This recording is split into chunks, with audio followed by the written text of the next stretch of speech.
Hi ಎಲ್ರಿಗೂ ನಮಸ್ಕಾರ. ನೀವು ನೋಡ್ತಾ ಇದ್ದೀರಾ ನ್ಯೂಸ್ ಹಂಟ್ ಕರ್ನಾಟಕ. ನಾನು ನಿಮ್ಮ ಮಂಜುಗೌಡ. ಇವತ್ತು ಗಣಪತಿ ಹಬ್ಬ. ಎಲ್ರಿಗೂ ಕೂಡ ಗಣಪತಿ ಹಬ್ಬದ ಶುಭಾಶಯಗಳನ್ನು ಕೋರ್ತಾ ಇವತ್ತಿನ ಈ ವಿಡಿಯೋವನ್ನು ಸ್ಟಾರ್ಟ್ ಮಾಡ್ತಾ ಇದ್ದೀನಿ. ನಿನ್ನೆ ಮಹೇಶ್ ಶೆಟ್ಟಿ ತಿಮ್ರೋಡಿ ಅವರ ಮನೆ ಮೇಲೆ SIT ರೈಡ್ ಮಾಡಿತ್ತು. ಸರ್ಚ್ ವಾರೆಂಟನ್ನು ತೆಗೆದುಕೊಂಡು ಬಂದು ಅದಾದ ಬಳಿಕ ಅವರಿಗೆ ಸಂಬಂಧಪಟ್ಟವರು ಅಥವಾ ಅವರೇ ಬಂದು ಈ ವಿಚಾರವಾಗಿ ಒಂದು ಕ್ಲಾರಿಫಿಕೇಷನನ್ನು ಕೊಡ್ತಾರೆ ಅಂತ ಸಾಕಷ್ಟು ಜನ ಭಾವಿಸಿದರು. ಅಂದರೆ ಅವರನ್ನು ಫಾಲೋ ಮಾಡೋರು ಭಾವಿಸಿದರು. ಅದಕ್ಕೆ ತಕ್ಕಂತೆ ನಿನ್ನೆ ಗಿರೀಶ್ ಮಟ್ಟಣ್ಣವರ್ ಅವರ ಇನ್ಸ್ಟಾಗ್ರಾಮ್ ಪೇಜ್ನಲ್ಲಿ ಲೈವ್ ಬರುವುದರ ಮೂಲಕ ಸಾಕಷ್ಟು ವಿಚಾರಗಳಿಗೆ ಕ್ಲಾರಿಫಿಕೇಷನನ್ನು ಕೊಟ್ಟಿದ್ದಾರೆ. ಎಲ್ರಿಗೂ ಕೂಡ ನಾನೊಂದು ವಿನಂತಿಯನ್ನು ಮಾಡ್ಕೋತೀನಿ. ನನ್ನ ಈ ವಿಡಿಯೋವನ್ನು ನೀವು ನೋಡೋದಕ್ಕಿಂತ ಮುಂಚೆ ಮೊದಲು ಹೋಗಿ ಗಿರೀಶ್ ಮಟ್ಟಣ್ಣವರ್ ಇನ್ಸ್ಟಾಗ್ರಾಮ್ ಪೇಜ್ನಲ್ಲಿ ಅಪ್ಲೋಡ್ ಆಗಿರುವಂತಹ ಒಂದು ಲೈವ್ ವಿಡಿಯೋವನ್ನು ನೋಡ್ಕೊಂಡು ಬನ್ನಿ. ಆ ನೋಡಿಕೊಂಡು ಬಂದ ನಂತರ ನೀವು ನನ್ನ ವಿಡಿಯೋವನ್ನು ನೋಡಿದ್ರೆ ನಾನು ಏನು ಹೇಳ್ತಾ ಇದ್ದೀನಿ, ನಾನು ಏನು ವಾದವನ್ನು ನಿಮ್ಮ ಮುಂದೆ ಇಡ್ತಾ ಇದ್ದೀನಿ ಅನ್ನೋದು ನಿಮಗೆ ಕಂಪ್ಲೀಟ್ ಆಗಿ ಅರ್ಥ ಆಗುತ್ತೆ. ಅದರ್ವೈಸ್ ನಿಮಗೆ ಅರ್ಥ ಆಗೋದಕ್ಕೆ ಸಾಧ್ಯನೇ ಇಲ್ಲ. ಇಲ್ಲಿ ಅವರ ವಿಡಿಯೋವನ್ನು ಹಾಕಿಬಿಟ್ಟು ನಾನು ಉತ್ತರವನ್ನು ಕೊಡುವ ಕೆಲಸವನ್ನು ಅಥವಾ ಪ್ರಶ್ನೆಯನ್ನು ಕೇಳುವ ಕೆಲಸವನ್ನು ಮಾಡ್ಬೋದು. ಆದರೆ ಕಾಪಿರೈಟ್ ಇಶ್ಯೂಸ್ ಇರೋದ್ರಿಂದ ಅವರ ವಿಡಿಯೋಗಳನ್ನು ನಾನು ನನ್ನ ಚಾನಲ್ನಲ್ಲಿ ಬಳಸೋದಕ್ಕೆ ಸಾಧ್ಯ ಆಗೋಲ್ಲ. ಹಾಗಾಗಿ ನನ್ನ ವಿಡಿಯೋವನ್ನು ನೋಡೋದಕ್ಕಿಂತ ಮುಂಚೆ ದಯವಿಟ್ಟು ಗಿರೀಶ್ ಮಟ್ಟಣ್ಣವರ ಒಂದು ವಿಡಿಯೋವನ್ನು ನೋಡ್ಕೊಂಡು ಬನ್ನಿ. ಪಾಯಿಂಟ್ ನಂಬರ್ 1, ಇಡೀ ದೇಶದಲ್ಲಿ ಹಾಗೂ ಜಗತ್ತಿನಲ್ಲಿ ಸಾಕಷ್ಟು ಕೇಸ್ಗಳು ಹಳ್ಳ ಹಿಡಿದಿದೆ. ಮಾಧ್ಯಮಗಳು ಟ್ರಯಲ್ ಮಾಡಿ ಸಾಕಷ್ಟು ಕೇಸ್ಗಳನ್ನು ಹಳ್ಳ ಹಿಡಿಸಿವೆ.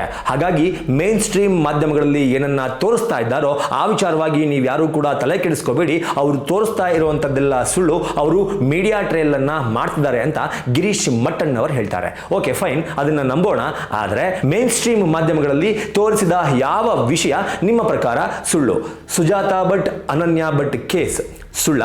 ಗಿರೀಶ್ ಮಟ್ಟಣ್ಣವರ್ ಒಬ್ಬ ರೌಡಿ ಶೀಟರ್ ಅನ್ನ ಕರೆದುಕೊಂಡು ಬಂದು ಮಾನವ ಆಯೋಗದ ಅಧಿಕಾರಿಗಳು ಅಂತ ತೋರಿಸಿದ್ರು ಸುಳ್ಳ? ಬುರುಡೆ ಗ್ಯಾಂಗ್ ನಲ್ಲಿ ಇವರೆಲ್ಲರೂ ಕೂಡ ಇನ್ವಾಲ್ವ್ ಆಗಿದ್ದಾರೆ.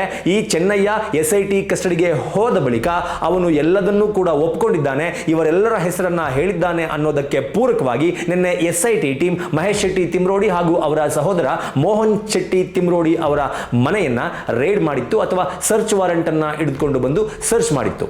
ಸುಳ್ಳ?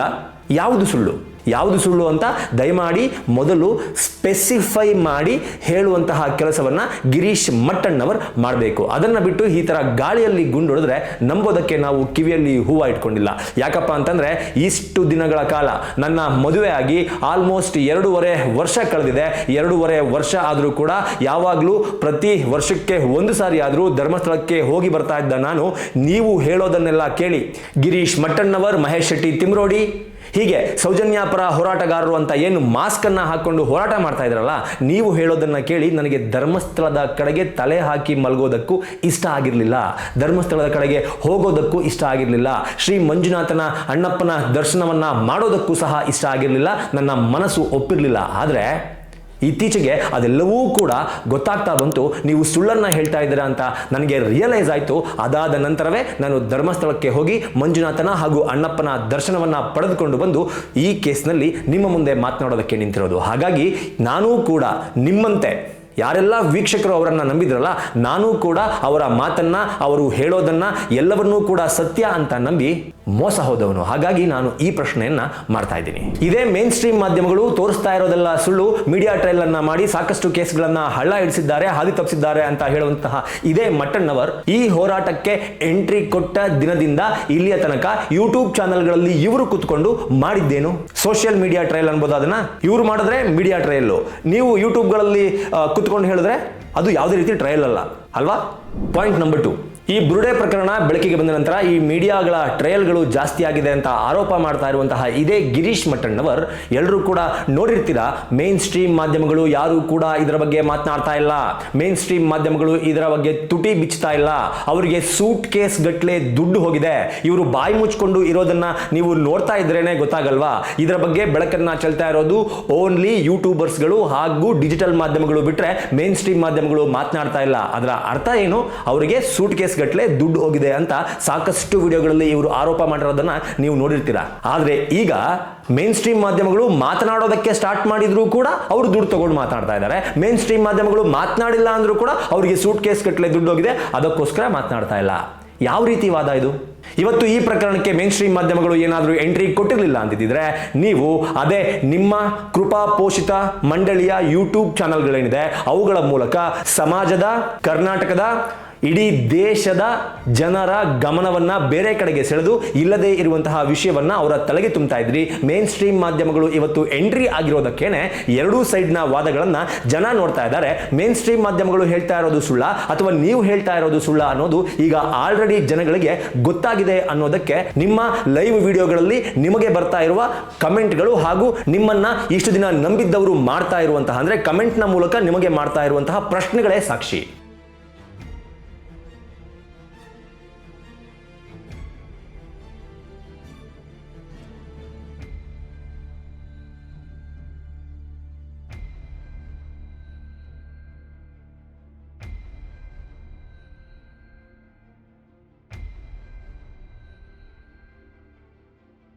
ಪಾಯಿಂಟ್ ನಂಬರ್ 3, ಸಂತೋಷ್ ರಾವ್ ನನ್ನ ಈ ಪ್ರಕರಣದಲ್ಲಿ ಅಂದ್ರೆ ಸೌಜನ್ಯ ಪ್ರಕರಣದಲ್ಲಿ ಆರೋಪಿ ಅಪರಾಧಿ ಇವನೇ ಅದನ್ನ ಮಾಡಿದ್ದಾನೆ ಅಂತ ಬಿಂಬಿಸೋದಕ್ಕೆ ಮೇನ್ ಸ್ಟ್ರೀಮ್ ಮಾಧ್ಯಮಗಳು ಪ್ರಯತ್ನ ಪಟ್ಟವು ಅಂತ ನೀವು ಆರೋಪ ಮಾಡ್ತಾ ಇದ್ದೀರಾ. ಓಕೆ, ಅದನ್ನು ಕೂಡ ಒಪ್ಕೊಂಡ್ಬಿಡೋಣ. ಆದ್ರೆ ಇಲ್ಲಿಯವರೆಗೂ ನೀವು ಯಾರ ಮೇಲೆಲ್ಲ ಆರೋಪಗಳನ್ನ ಮಾಡಿದಿರಿ ಅವರು ಕೋರ್ಟ್ಗೆ ಕೊಡಬೇಕಾದಂತಹ ಎಲ್ಲ ಸಾಕ್ಷಿ ಆಧಾರಗಳು ಪ್ರೂಫ್ಗಳನ್ನು ಸಹ ಕೊಟ್ಟಿದ್ದಾರೆ. ಅದರ ಜೊತೆಗೆ ಇನ್ನು 3 ಜನ ಏನಿದ್ರು, ಧೀರಜ್ ಜೈನ್, ಮಲ್ಲಿಕ್ ಜೈನ್, ಉದಯ್ ಜೈನ್, ಈ 3 ಜನರು ಕೂಡ ಕೋರ್ಟ್ನ ಮುಂದೆ ಹೋಗಿ ನೀವು ಹೇಳಿದ ಹಾಗೆಯೇ ಬ್ರೇನ್ ಮ್ಯಾಪಿಂಗ್ ಟೆಸ್ಟ್ ಅನ್ನ ಮಾಡಿಸಿಕೊಂಡು ಅದರಲ್ಲೂ ಕೂಡ ನಿರಪರಾಧಿಗಳು ಅಂತ ಪ್ರೂವ್ ಆಗಿದೆ. ಯಾವ ಸಂತೋಷ್ ರಾವ್ನನ್ನ ಕೋರ್ಟ್ ಬಿಡುಗಡೆ ಮಾಡಿತ್ತೋ ಈ ಕೇಸ್ನಲ್ಲಿ ಅದೇ ಕೋರ್ಟ್ ಅದೇ ಜಡ್ಜ್ ಆ 3 ಹಾಗೂ 4 ಜನರನ್ನ ಸಹ ಈ ಕೇಸ್ಗೆ ಸಂಬಂಧ ಇಲ್ಲ ಅಂತ ಬಿಡುಗಡೆ ಮಾಡಿದೆ. ಇಲ್ಲಿ ಭೀಮಾ ಅರೆಸ್ಟ್ ಆದಾಗ ಅಂದ್ರೆ ಮಾಸ್ಕ್ ಮ್ಯಾನ್ ಚೆನ್ನ ಅರೆಸ್ಟ್ ಆದಾಗ ನೀವು ಕೊಟ್ಟಂತಹ ಸ್ಟೇಟ್ಮೆಂಟ್ ಏನು? ಅರೆಸ್ಟ್ ಮಾಡಿದ ವಿಚಾರ ತಿಳಿತು, ಅದು ಒಳ್ಳೆ ವಿಷಯ, ಅದನ್ನ ಸ್ವಾಗತಿಸ್ತೇವೆ. ಬರೀ ಅರೆಸ್ಟ್ ಅಲ್ಲ, ನಾರ್ಕೋ ಅನಾಲಿಸಿಸ್ ಟೆಸ್ಟ್ ಕೂಡ ಮಾಡಬೇಕಾಗುತ್ತೆ. ಅವನಿಗೆ ನಾರ್ಕೋ ಅನಾಲಿಸಿಸ್ ಟೆಸ್ಟ್ ಆಗಬೇಕು ಅಂದ್ರೆ ಬ್ರೇನ್ ಮ್ಯಾಪಿಂಗ್ ಆಗಬೇಕು ಅಂತ ನೀವೇ ಹೇಳಿದ್ರಿ. ಆದ್ರೆ ಇಲ್ಲಿಯ ತನಕ ಸಂತೋಷ್ ರಾವ್ ಮೇಲೆ ಬ್ರೇನ್ ಮ್ಯಾಪಿಂಗ್ ಟೆಸ್ಟ್ ಯಾಕೆ ಆಗಿಲ್ಲ? ಅದನ್ನ ನೀವು ಯಾಕೆ ಪ್ರಶ್ನೆ ಮಾಡಲ್ಲ? ಸಂತೋಷ್ ರಾವ್ಗೆ ಒಂದು ಬ್ರೇನ್ ಮ್ಯಾಪಿಂಗ್ ಮಾಡಿಸ್ಬಿಟ್ರೆ ಏನಾಗ್ಬಿಡುತ್ತೆ? ಸಂತೋಷ್ ರಾವ್ ಬ್ರೇನ್ ಮ್ಯಾಪಿಂಗ್ ಇಂದ ತಪ್ಪಿಸಿಕೊಳ್ಳೋದಕ್ಕೆ ಕಾರಣ ಯಾರು? ಎಲ್ಲರ ಮೇಲೂ ಬ್ರೇನ್ ಮ್ಯಾಪಿಂಗ್ ಆಗಿದೆ. ಸೌಜನ್ಯ ಕೇಸ್ನಲ್ಲಿ ಯಾರೆಲ್ಲ ಇನ್ವಾಲ್ವ್ ಆಗಿದ್ದಾರೆ ಅಂತ ಸೌಜನ್ಯ ತಾಯಿ ಹೇಳ್ತಾರೋ ಆ 3 ಜನರ ಮೇಲೆ ಬ್ರೇನ್ ಮ್ಯಾಪಿಂಗ್ ಆಗಿದೆ. ನಿಶ್ಚಲ್ ಜೈನ್ ಎನ್ನುವ ವ್ಯಕ್ತಿ ಈ ಕೇಸ್ ನಡೆದ ದಿನ, ಈ ಘಟನೆ ನಡೆದ ದಿನ ನಾನು ಧರ್ಮಸ್ಥಳದಲ್ಲಿ ಇರಲಿಲ್ಲ ಅನ್ನೋದಕ್ಕೆ ಕೋರ್ಟ್ಗೆ ಬೇಕಾದಂತಹ ಸಾಕಷ್ಟು ಸಾಕ್ಷಿಗಳನ್ನ ಒದಗಿಸಿಕೊಟ್ಟಿದ್ದಾರೆ. ಆದ್ರೆ ನೀವು ಕೋರ್ಟ್ಗೆ ಯಾವ ರೀತಿ ಸಾಕ್ಷಿಗಳನ್ನ ಒದಗಿಸಿಕೊಟ್ಟಿದ್ದೀರಾ? ಅದರ ಜೊತೆಗೆ ನೀವು ಆರೋಪ ಮಾಡುವ ಎಲ್ಲರ ಮೇಲೂ ಬ್ರೇನ್ ಮ್ಯಾಪಿಂಗ್ ಆದ್ಮೇಲೆ ಸಂತೋಷ್ ರಾವ್ ಮೇಲೆ ಇವತ್ತಿನವರೆಗೂ ಸಹ brain mapping test, narco analysis test ಆಗಿಲ್ಲ. ಅದನ್ನ ನೀವ್ ಯಾಕೆ ಪ್ರಶ್ನೆ ಮಾಡಲ್ಲ? ಸಂತೋಷ್ ರಾವ್ಗೂ ಒಂದು ಬ್ರೇನ್ ಮ್ಯಾಪಿಂಗ್ ಮಾಡಿಸ್ಬೇಕು ಅಂತ ನೀವ್ ಯಾಕೆ ಕೇಳಲ್ಲ? ಪಾಯಿಂಟ್ ನಂಬರ್ 5, ಬುರ್ಡೆ ಗ್ಯಾಂಗ್ ಅಂತ ನಮ್ಮನ್ನ ಹೀಯಾಳಿಸ್ತಾ ಇದ್ರಲ್ಲ, ನಿಮ್ಮ ಹತ್ರ ಏನಿದೆ ಸಾಕ್ಷಿ? ಷಡ್ಯಂತ್ರ ಮಾಡಿರೋದಕ್ಕೆ ಏನಿದೆ ಸಾಕ್ಷಿ? ಮೇನ್ ಸ್ಟ್ರೀಮ್ ಮಾಧ್ಯಮಗಳ ಜೊತೆಗೆ ಪೇಪರ್ಗಳು ಕೂಡ ಅದನ್ನೇ ಬರಿತಾ ಇದ್ದೀರಾ. ನಿಮ್ಮ ಹತ್ರ ಏನಿದೆ ಸಾಕ್ಷಿ ಅಂತ ಕೇಳುವಂತಹ ಇದೇ ಗಿರೀಶ್ ಮಟ್ಟಣ್ಣವರ್ ಇಷ್ಟು ದಿನಗಳ ಕಾಲ ಈ ಎಲ್ಲಾ ಆರೋಪಗಳನ್ನ ಮಾಡಿಕೊಂಡು ಬಂದು ಇವರೇ ಮಾಡಿದ್ದಾರೆ, ಇವರೇ ಇದಕ್ಕೆಲ್ಲ ಕಾರಣ, ನಮ್ಮ ಹತ್ರ ಸಾಕ್ಷಿ ಇದೆ ಅಂತ ಹೇಳ್ತಾ ಇದ್ರಲ್ಲ, ನೀವ್ ಯಾಕೆ ಇನ್ನೂ ಸಾಕ್ಷಿಯನ್ನ ಜನರ ಮುಂದೆ ಇಟ್ಟಿಲ್ಲ? ಇಷ್ಟು ದಿನ ನೀವು ಮಾತಾಡಿದ್ದಕ್ಕೆ ಜನರ ಮುಂದೆ ಯಾವ ಸಾಕ್ಷಿಯನ್ನ ಇಟ್ಟಿದ್ದೀರಾ? ನಿಮ್ಮ ಪ್ರಕಾರ ಮೇನ್ ಸ್ಟ್ರೀಮ್ ಮಾಧ್ಯಮಗಳು ಸರಿ ಇಲ್ಲ, ನಿಮ್ಮ ಪ್ರಕಾರ ಕೆಲವು ಯೂಟ್ಯೂಬರ್ಸ್ಗಳು ಸರಿ ಇಲ್ಲ, ನಿಮ್ಮ ಪ್ರಕಾರ ಪೇಪರ್ನವರು ಸರಿ ಇಲ್ಲ. ಅಂದ್ರೆ ನೀವು ಒಬ್ರೇನಾ ಪರ್ಫೆಕ್ಟು? ಬೇರೆ ಯಾರು ಪರ್ಫೆಕ್ಟೇ ಇಲ್ಲ. ನೀವು ಯಾವಾಗ ಹಿಂಗೆ ಮಾತಾಡ್ತೀರಾ ಅಂತಂದ್ರೆ, ನೀವು ಹೇಳುವ ಕಥೆಯನ್ನ ಬಿಟ್ಟು ಯಾರಾದರೂ ಅದಕ್ಕೆ ಒಂದು ಕ್ರಾಸ್ ಕ್ವಶನ್ ಅನ್ನ ಮಾಡಿದ್ರೆ, ನಿಮಗೆ ಮರು ಪ್ರಶ್ನೆಯನ್ನ ಮಾಡಿದ್ರೆ ನಿಮಗೆ ತಡ್ಕೊಳ್ಳೋಕ್ಕಾಗಲ್ಲ. ಅಂತಹ ಮಾಧ್ಯಮಗಳು, ಅಂತಹ ಯೂಟ್ಯೂಬರ್ಗಳು ಹಾಗೂ ಅಂತಹ ಪೇಪರ್ನವರ ಮೇಲೆ ನೀವು ತಿರುಗಿ ಬೀಳ್ತಾನೆ ಬಂದಿದ್ದೀರಾ. ಅದನ್ನು ಕೂಡ ನಾವು ಅಬ್ಸರ್ವ್ ಮಾಡ್ತಾನೇ ಇದೀವಿ. ಬುರ್ಡೆ ಗ್ಯಾಂಗ್ ಅಂದಾಗ ನಿಮಗೆ ಇಷ್ಟೊಂದೆಲ್ಲ ಬೇಜಾರಾಗುತ್ತೆ, ಇಷ್ಟೊಂದೆಲ್ಲ ಕೋಪ ಬರುತ್ತೆ, ಲೈವ್ ನಲ್ಲಿ ಬಂದು ಅಷ್ಟು ಜೋರಾಗಿ ಕಿರಿಸ್ಕೊಂತಿರಲ್ಲ. ಇಷ್ಟು ದಿನಗಳ ಕಾಲ, ಇಷ್ಟು ವರ್ಷಗಳ ಕಾಲ ಧರ್ಮಸ್ಥಳದಲ್ಲಿರುವಂತಹ ಆಟೋ ಡ್ರೈವರ್ಗಳನ್ನ ಡಿ ಗ್ಯಾಂಗ್, ದರೋಡೆಕೋರರ ಗ್ಯಾಂಗ್, ಡಕಾಯಿತಿ ಗ್ಯಾಂಗ್, ದುಬಾಕ್ ಗ್ಯಾಂಗ್, ಹೀಗೆ ಡಿ ಗ್ಯಾಂಗ್ ಎನ್ನುವ ಹೆಸರನ್ನ ಕೊಟ್ಟು ಅವರ ತೇಜೋವಧೆಯನ್ನ ಮಾಡ್ಕೊಂಡ್ ಬಂದ್ರಲ್ಲ. ಅವರ ಆಟೋದಲ್ಲಿ ಹೋಗಬೇಡಿ, ಅವರ ಆಟೋದಲ್ಲಿ ಹೋದ್ರೆ ರೇಪ್ ಮಾಡ್ತಾರೆ, ಅವರ ಆಟೋದಲ್ಲಿ ಹೋದ್ರೆ ನಿಮ್ಮ ಚಿನ್ನ ಕದೀತಾರೆ, ನಿಮ್ಮ ದುಡ್ಡು ಕದೀತಾರೆ, ನಿಮ್ಮ ಮೊಬೈಲ್ ಕದೀತಾರೆ ಅಂತ ಸಾಕಷ್ಟು ಆಟೋದವರ ಮೇಲೆ ನೀವು ಆರೋಪಗಳನ್ನ ಮಾಡ್ಕೊಂಡ್ ಬಂದ್ರಲ್ಲ ಡಿ ಗ್ಯಾಂಗ್ ಅಂತ. ಅವಾಗ ನಿಮಗೆ ಅನ್ಸಿರ್ಲಿಲ್ಲ ಅಲ್ಲ? ನೀವು ಡಿ ಗ್ಯಾಂಗ್ ಅಂದಾಗ ಏನು ಅನ್ಸಲ್ಲ, ನಿಮಗೆ ಬುರ್ಡೆ ಗ್ಯಾಂಗ್ ಅಂದಾಗ ಬಹಳ ಕೋಪ ಬರುತ್ತೆ, ನಿಮಗೆ ಬಹಳ ಕೋಪ ಬರುತ್ತೆ. ಮಟಣ್ಣವರೇ, ಇದನ್ನೇ ಹೇಳೋದು ಕರ್ಮ ಅಂತ. ಇಂಗ್ಲಿಷ್ನಲ್ಲಿ ಒಂದು ಪದ ಇದೆ, ಕರ್ಮ ಈಸ್ ಅ ಬಿಚ್ ಅಂತ. ಓಕೆ, ತಿರುಗಿ ಹೊಡಿಯುತ್ತೆ. ನೀವೇನ್ ಮಾಡಿದ್ರಿ ಅದು ನಿಮಗೆ ವಾಪಸ್ ಬರ್ತಾ ಇದೆ, ತಗೊಳಕ್ ರೆಡಿ ಆಗಿರಿ, ಒಪ್ಕೊಳ್ಳಿ. ನೀವು ಡಿ ಗ್ಯಾಂಗ್ ಅಂತ ಕರೆದಾಗ ಕೂಡ ಯಾವುದೇ ರೀತಿ ದಾಖಲೆಯನ್ನ ಕೊಟ್ಟಿಲ್ಲ, ಆದ್ರೆ ನಿಮ್ಮನ್ನ ಬುರ್ಡೆ ಗ್ಯಾಂಗ್ ಅಂತ ಕರಿಬೇಕಾದ್ರೆ ದಾಖಲೆ ಕೊಡಬೇಕು ಅಂತ ನೀವು ಯಾಕೆ ಎಕ್ಸ್ಪೆಕ್ಟ್ ಮಾಡ್ತಾ ಇದ್ದೀರಾ? ಪಾಯಿಂಟ್ ನಂಬರ್ 6, SIT ಅವರ ಬಳಿ ನಾವು ಮನವಿಯನ್ನ ಮಾಡ್ಕೊಳ್ತೀವಿ, ನಮ್ಮ ಹತ್ರ ಎಲ್ಲವೂ ಕೂಡ ಇದೆ, ಸಾರ್ವಜನಿಕವಾಗಿ ಅದನ್ನ ಬಿಡೋದು ನಮ್ಗೇನು ಕಷ್ಟ ಆಗಲ್ಲ, ಕೇವಲ ಒಂದೇ ಒಂದು ಗಂಟೆಯಲ್ಲಿ ಸಾರ್ವಜನಿಕರ ಮುಂದೆ ಅದನ್ನೆಲ್ಲ ತೆರೆದಿರ್ತೀವಿ, ಅದನ್ನ ಮಾಡೋದಕ್ಕೆ ಬಿಡಬೇಡಿ, ನಮ್ಮನ್ನ ಕರೀರಿ, ನಮ್ಮನ್ನ ವಿಚಾರಣೆ ಮಾಡಿ. SIT ಅವರಿಗೆ ಈ ರೀತಿಯ ಒಂದು ಸವಾಲನ್ನ ಗಿರೀಶ್ ಮಟ್ಟಣ್ಣವರು ಹಾಕಿದ್ದಾರೆ. ಸರ್, ನಿಮ್ಮನ್ನ ನಾವೆಲ್ಲ ನಂಬಿದ್ವಲ್ಲ, ನಮ್ಮಂಥವ್ರು ಕೇಳ್ತಾ ಇರೋದು ಅದನ್ನೇ. ವರ್ಷಾನ್ಗಟ್ಲೆಯಿಂದ ಹೇಳ್ತಾ ಇದ್ದೀರಾ, ನಾಳೆ ಕೊಡ್ತೀನಿ, ನಾಡಿದ್ದು ಕೊಡ್ತೀನಿ, 10 ದಿನ ಬಿಟ್ಟು ಕೊಡ್ತೀನಿ, ಮುಂದಿನ ತಿಂಗಳು ಕೊಡ್ತೀನಿ, ಬನ್ನಿ ಎಲ್ಲ ಮೀಡಿಯಾದವ್ರನ್ನ ಕರ್ಕೊಂಬನ್ನಿ, ಪೊಲೀಸ್ ಪ್ರೊಡಕ್ಷನ್ನ ಕರ್ಕೊಂಬನ್ನಿ, ಎಲ್ಲದನ್ನು ಕೊಡ್ತೀನಿ ಅಂತ. ನೆನ್ನೆ ಲೈವಲ್ಲೂ ಮತ್ತೆ ಅದನ್ನೇ ಹೇಳ್ತಾರೆ, ಇನ್ನೊಂದು ಗಂಟೆಲಿ ಬಿಟ್ಬಿಡ್ಬೋದು ಅಂತ. ಬಿಟ್ಬಿಡಿ ಸರ್, ದಯಮಾಡಿ ಬಿಟ್ಬಿಡಿ. ನಿಮ್ಮ ಹತ್ರ ಏನೇನಿದೆ ಪ್ರೂಫು, ನಿಮ್ಮ ಹತ್ರ ಏನೇನಿದೆ ದಾಖಲೆ, ಬಿಟ್ಬಿಡಿ.